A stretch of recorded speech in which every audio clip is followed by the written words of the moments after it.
nerves, and these herbs get served. It's a war of the words. Ding, ding, ring the bell, hope you're ready for war. Lyrical brawl. Boom, what's going on, Warriors? Welcome to Boom Athletics. I'm Sean Seberg here with my good buddy Keith Pendak once again.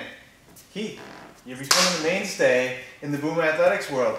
Do what I can. So what we're gonna go over today is some squats. One of Keith's favorite exercises. Love it. And we're gonna go over some of the training wheels of squats, or what I call the training wheels, and we're gonna go over kind of a modified type of box squat here. So you guys can find anything. You could use a chair, you can use a bench. If you have a big medicine ball, you can use that. We got a little bag here we're gonna use this. Keith, come on over here.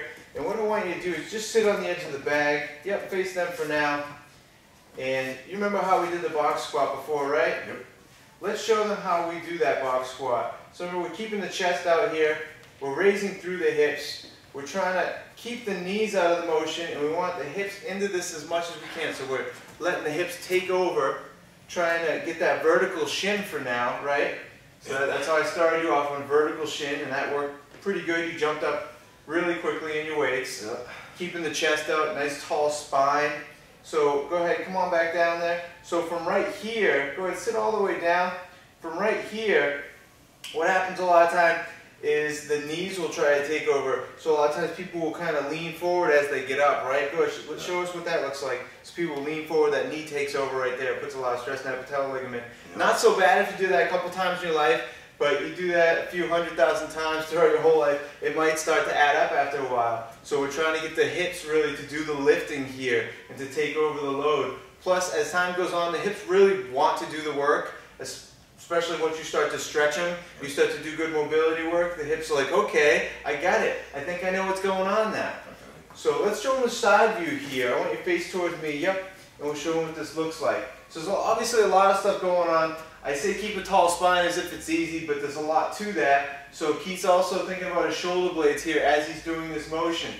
What I do when I'm having people do this exercise, looks good, is I'll have them do, they can hold their arms in 3 different places. Put your hands on your hips, you can use your hands on your hips, and that forces you to engage a little bit through the core there.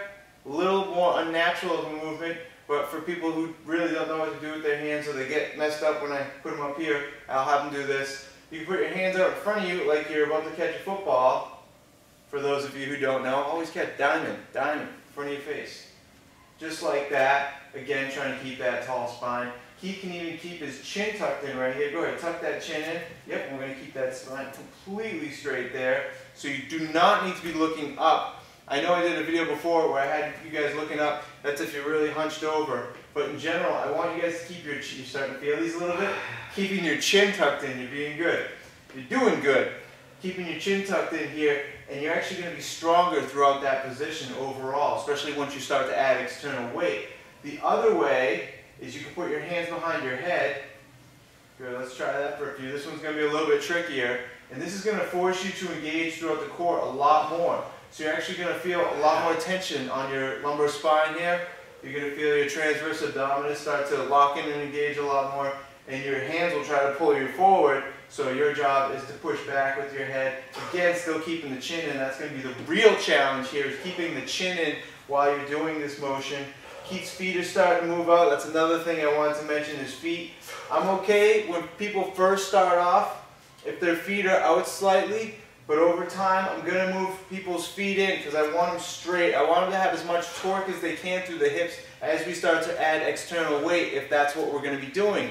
If I'm just doing body weight movements with my clients, I'm not as worried about it. How you feeling? Good. So that's all we'll do. That's all we'll go over for now with this box squat, aka squat training wheels. Thanks for watching, guys. Check out the link to the Boom Athletics Facebook in the description box below.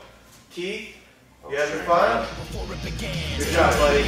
Boom, hit it hard. I'm swinging out machetes and swords. Go berserk on nerds, keep working their nerves, and these herbs get served. It's a war of the words. Ding, ding, ring the bell, hope you're ready for war. Lyrical brawl. I'm swinging out machetes and swords. Go berserk on